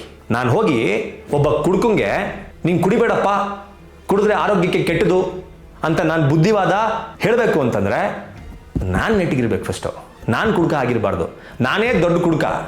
ಅಂಥದ್ರಲ್ಲಿ ಇನ್ನೊಬ್ಬ ಕುಡ್ಕೊಂಡ್ ಹೋಗ್ಬಿಟ್ಟು ನೀನು ಕುಡಿಬೇಡ ಅಂತಂದ್ರೆ ಏನು ಮಾಡ್ತಾರೆ ಹೇಳಿ? ಜನ ನಗಾಡ್ತಾರೆ. ಬೇರೆಯವ್ರಿಗೆ ಕೆಟ್ಟ ಭಾಷೆಯಲ್ಲಿ ಮಾತನಾಡಬೇಡ, ಬೇರೆಯವ್ರಿಗೆ ಕೆಟ್ಟ ಭಾಷೆಯಲ್ಲಿ ನಿಂದಿಸಬೇಡ, ಅದು ತಪ್ಪು, ಕಾನೂನಿಗೆ ವಿರುದ್ಧ ಅಂತ ನೀವು ಹೇಳೋದೇ ಆದರೆ ನಿಮ್ಮ ಬಾಯಲ್ಲಿ ಬರುವ ಮಾತುಗಳ ಮೇಲೂ ಕೂಡ ನಿಮಗೆ ಗಮನ ಇರಬೇಕು. ಹಾಗಿದ್ರೆ ಮಾತ್ರ ಇನ್ನೊಬ್ರಿಗೆ ಬುದ್ಧಿ ಹೇಳಿ, ಇಲ್ಲ ಅಂತಂದರೆ ಸುಮ್ಮನಿದ್ಬಿಡಿ. ಪಾಯಿಂಟ್ ನಂಬರ್ 22, ನಾವು ಒಂದು ಕರೆಯನ್ನು ಕೊಟ್ಟರೆ ಜನ ಸೇರ್ತಾರೆ, ಚೆನ್ನಾಗಿರಲ್ಲ. ಮತ್ತೊಮ್ಮೆ ಥ್ರೆಟ್. ಈ ವಿಡಿಯೋದಲ್ಲಿ ಸಾಕಷ್ಟು ಥ್ರೆಟ್ಗಳನ್ನು ಇದೇ ಮಟ್ಟಣ್ಣವರು ಕೊಟ್ಟಿದ್ದಾರೆ. SIT ಟೀಮ್, ಪೊಲೀಸ್ ತಂಡ ಇದ್ರ ಬಗ್ಗೆ ಗಮನವನ್ನು ಹರಿಸಬೇಕು. ಇವರು ಮಾಡ್ತಾ ಇರುವಂತಹ ಆರೋಪ, ಕೊಟ್ಟಿರುವಂತಹ ಉತ್ತರ ಒಂದೇ. ಈಸ್ ದಟ್ ಕ್ಲಿಯರ್ ಉತ್ತರ ಏನಪ್ಪ ಅಂತಂದ್ರೆ ಬುರುಡೆಗಳು ಸಿಕ್ಕಿಲ್ಲ. ಯಾಕೆ ಸಿಕ್ಕಿಲ್ಲ ಅಂತಂದ್ರೆ ಸರಿಯಾದ ಜಾಗವನ್ನ ಚೆನ್ನಯ್ಯ ತೋರಿಸಿಲ್ಲ. ಯಾಕೆ ತೋರಿಸಿಲ್ಲ ಅಂತಂದ್ರೆ ಚೆನ್ನಯ್ಯನ ಫ್ಯಾಮಿಲಿಗೆ ಈ ಒಂದು ಧರ್ಮಸ್ಥಳದವರು ಥ್ರೆಟ್ ಮಾಡಿದ್ದಾರೆ, ಅದಕ್ಕೋಸ್ಕರ ಹೆದರಿಕೊಂಡು ಆತ ತೋರಿಸಿಲ್ಲ. ಇದಿಷ್ಟು ಒಂದು ಕಡೆ. ಮತ್ತೊಂದು ಕಡೆ ಆರಂಭದಲ್ಲಿ ನಾವು ಹೇಳಿದ ಹಾಗೆ ಕೇಳಿಕೊಂಡು ನಮ್ಮ ಬಳಿ ಚೆನ್ನಾಗೇ ಇದ್ದ, ಆದರೆ ಈಗ ಯಾರೋ ಅವನನ್ನ ಬ್ರೈನ್ ವಾಶ್ ಮಾಡಿದ್ದಾರೆ, ಉಲ್ಟಾ ಹೇಳಿಕೆಯನ್ನ ಕೊಡುವ ಹಾಗೆ ಮಾಡಿದ್ದಾರೆ. ಅವರ ವಿರುದ್ಧ, ಆ ತಂಡದ ವಿರುದ್ಧ ತನಿಖೆ ಆಗಬೇಕು ಅನ್ನೋದು ಮತ್ತೊಂದು ವಾದ. ಸೊ ಇಲ್ಲಿ ಕ್ಲಿಯರ್ ಕಟ್ ಆಗಿ ಹೇಳಿ ಮುಗಿಸ್ಬಿಟ್ರು. ಅಲ್ಲಿ ಬುರುಡೆ ಸಿಗದೇ ಇರೋದಕ್ಕೆ ಕಾರಣ ಕೂಡ ಚೆನ್ನಯ್ಯನೇ, ಕಾರಣ ಕೂಡ ಧರ್ಮಸ್ಥಳದವರೇ. ಅಟ್ ಎ ಸೇಮ್ ಟೈಮ್ ಆರಂಭದಲ್ಲಿ ನಮ್ಮ ಜೊತೆ ಇದ್ದಂತಹ ಈ ಬುರುಡೆ ಚೆನ್ನಯ್ಯ ಇದೀಗ SIT ಟೀಮ್ ಜೊತೆಗೆ ಹೋಗಿ ಸೇರ್ಕೊಂಡಿದ್ದಾನೆ. ಅದರ ಹಿಂದೆ ಕೂಡ ಒಂದು ತಂಡ ಇದೆ, ಅದರ ಮೇಲೂ ಕೂಡ ತನಿಖೆಯನ್ನ ಮಾಡಬೇಕು. ಒಟ್ಟಾರೆ ಈ ಪ್ರಕರಣದಲ್ಲಿ SIT ತಂಡ ಬರೀ ತನಿಖೆಯನ್ನೇ ಮಾಡಿಕೊಂಡು ಕೂತ್ಕೋಬೇಕು ಜೀವಮಾನ ಪೂರ್ತಿ. ಯಾಕಪ್ಪ ಅಂತಂದ್ರೆ ಇವರು ಪ್ರತಿದಿನ ಒಂದೊಂದು ಹೊಸ ವಿಷಯವನ್ನ ತಂದು SIT ಟೀಮ್ನ ಮುಂದೆ, ಜನರ ಮುಂದೆ, ಕರ್ನಾಟಕದ ಮುಂದೆ, ದೇಶದ ಮುಂದೆ, ಪ್ರಪಂಚದ ಮುಂದೆ ಇಡ್ತಾರೆ. ಅದನ್ನ ನೋಡಿಕೊಂಡು SIT ಟೀಮ್ನವರು ಅದ್ರ ಬಗ್ಗೆ ಇನ್ವೆಸ್ಟಿಗೇಷನ್ ಮಾಡಿಕೊಂಡು ಹೋಗ್ತಾನೆ ಇರಿ. ಈ SIT ಟೀಮ್, SIT ಇನ್ವೆಸ್ಟಿಗೇಷನ್ ಮುಗಿಯೋದೇ ಬೇಡ. ಇವರು ಮಾಡುವಂತಹ ಪ್ರತಿಯೊಂದು ಆರೋಪಗಳಿಗೂ, ಪ್ರತಿಯೊಂದು ಕೇಸ್ಗಳಿಗೂ ಬರೀ SIT ತಂಡ ತನಿಖೆಯನ್ನ ಮಾಡಿಕೊಂಡೇ ಕೂತ್ಕೊಂಡಿರಬೇಕು. ಇದು ಇವರ ಇಂಟೆನ್ಷನ್. ಸೊ ಬುರುಡೆ ಚೆನ್ನಯ್ಯನ ಪ್ರಕರಣದಲ್ಲಿ ಇವರ ನಡೆ ಏನು ಅನ್ನೋದು ಮೋಸ್ಟ್ಲಿ ಈಗ ನಿಮಗೆ ಗೊತ್ತಾಗಿರುತ್ತೆ ಅಂತ ಅನ್ಕೋತೀನಿ. ನೀವು ಮೊದಲು ಗಿರೀಶ್ ಮಟ್ಟಣ್ಣವರ ಪೇಜ್ನಲ್ಲಿ ಬಂದಿರುವಂತಹ ಲೈವ್ ವಿಡಿಯೋನು ನೋಡಿ, ಈ ವಿಡಿಯೋನು ನೋಡಿ. ನಾನು ಕೇಳಿದಂತಹ ಪ್ರಶ್ನೆಗಳು ತಪ್ಪಾಗಿದ್ದರೆ ನನ್ನನ್ನು ಪ್ರಶ್ನೆ ಮಾಡಿ, ಅದರಲ್ಲಿ ಯಾವುದೇ ರೀತಿಯ ಅಭ್ಯಂತರ ನನಗಿಲ್ಲ. ನಾನು ಎತ್ತಿದಂತಹ ಒಂದು ವಾದ ಏನಿದೆ ಅದು ತಪ್ಪಿದ್ರೆ ನನ್ನನ್ನು ಕೂಡ ಪ್ರಶ್ನೆ ಮಾಡಿ, ನನಗೂ ಕೂಡ ಬೈರಿ, ನನಗೇನು ಬೇಜಾರಿಲ್ಲ. ಆ ಉತ್ತರವನ್ನು ಕೊಡೋದಕ್ಕೆ ನಾನು ರೆಡಿಯಾಗಿದ್ದೇನೆ. ಆದರೆ ಜನರನ್ನ ಈ ರೀತಿ ದಾರಿ ತಪ್ಪಿಸುವಂತಹ ಕೆಲಸವನ್ನ ಮಾಡಬಾರ್ದು. ಚೆನ್ನಯ್ಯ ಇವರ ಜೊತೆಗೆ ಇರುವಷ್ಟು ದಿನ ಆತನನ್ನ ಚಿನ್ನ ರನ್ನ ಎನ್ನುವ ರೀತಿಯಲ್ಲಿ ನೋಡ್ಕೊಂಡಿದ್ದಂತಹ ಇವರು, ಚೆನ್ನಯ್ಯ ಯಾವಾಗ ಇವರ ಷಡ್ಯಂತ್ರ ಗೊತ್ತಾಗಿ ನಾನು ಇವರ ಮಾತನ್ನ ಕೇಳಿಕೊಂಡು ನಾನು ಜೈಲಿಗೆ ಹೋಗಬೇಕು ಬೇಕಾದಂತಹ ಪರಿಸ್ಥಿತಿ ಬರುತ್ತೆ ಅಂತ ಅನಿಸಿ ಆತ ಪೊಲೀಸ್ ಬಳಿ ಹೋಗಿ ಅಪ್ರೂವರ್ ಆಗಿದ ತಕ್ಷಣ ಆ ಚೆನ್ನಯ್ಯನನ್ನ ಯಾರೋ ಮೈಂಡ್ ವಾಶ್ ಮಾಡಿದ್ದಾರೆ. ಆ ಚೆನ್ನಯ್ಯನ ಉಲ್ಟಾ ಸ್ಟೇಟ್ಮೆಂಟ್ ಕೊಡುವ ಹಾಗೆ ಒಂದು ಗ್ಯಾಂಗ್ ಕೆಲಸ ಮಾಡ್ತಾ ಇದೆ. ಆ ಗ್ಯಾಂಗ್ನ ವಿರುದ್ಧ ಅಥವಾ ಗ್ಯಾಂಗ್ನ ಸಲುವಾಗಿ ತನಿಖೆ ಆಗಬೇಕು ಅಂತ ವಾದವನ್ನು ತಂದು ನಿಮ್ಮ ಮುಂದೆ ಇಡ್ತಾರೆ. ನೀವು ಅದನ್ನ ನಂಬ್ತೀರಾ? ಸೊ ಇಷ್ಟೆಲ್ಲ ಹೇಳಿದ ಮೇಲೂ ಇನ್ನೂ ಕೂಡ ನೀವು ಅವರನ್ನ ನಂಬಬೇಕು ಅಂದ್ರೆ ನಂಬಿ, ನನಗೆ ಯಾವುದೇ ರೀತಿಯ ತೊಂದರೆ ಅಥವಾ ಪ್ರಾಬ್ಲಮ್ ಇಲ್ಲ. ಆದರೆ ದಯಮಾಡಿ ಹೇಳ್ತಿದ್ದೀನಿ, ಅವರು ಹೇಳುವ ಎಲ್ಲವನ್ನೂ ಕೂಡ ನಂಬೋದರ ಜೊತೆಗೆ, ನಂಬಿ, ನಾನು ಬೇಡ ಅಂತ ನಾನು ಹೇಳಲ್ಲ, ನಂಬೋದರ ಜೊತೆಗೆ ಒಂದಷ್ಟು ಪ್ರಶ್ನೆಗಳನ್ನು ಸಹ ಮಾಡಿ. ಇಲ್ಲಿಯವರೆಗೂ ಏನೆಲ್ಲ ಹೇಳ್ಕೊಂಡು ಬಂದಿದ್ದಾರೆ, ಇವಾಗ ಏನು ಹೇಳ್ತಾ ಇದ್ದಾರೆ ಅನ್ನೋದನ್ನ ಒಂದ್ಸರಿ ಕ್ರಾಸ್ ಚೆಕ್ ಮಾಡಿ, ಒಂದ್ಸರಿ ತಾಳೆ ಹಾಕಿ ನೋಡಿ. ನೋಡಿದಾಗ ನಿಮಗೆ ಸತ್ಯ ಏನು ಅನ್ನೋದು ಗೊತ್ತಾಗುತ್ತೆ.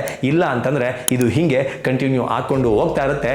ಈ ಪ್ರಶ್ನೆಗೆ ಕೊನೆಯವರೆಗೂ ಸಹ, ಸೂರ್ಯಚಂದ್ರ ಇರೋವರೆಗೂ ಸಹ ಉತ್ತರ ಸಿಗೋದೇ ಇಲ್ಲ. ಯಾಕೆಂತಂದ್ರೆ ಇವರು ಸಿಗೋದಕ್ಕೆ ಬಿಡೋದೇ ಇಲ್ಲ ಅನ್ನೋದು ನನ್ನ ಅಭಿಪ್ರಾಯ.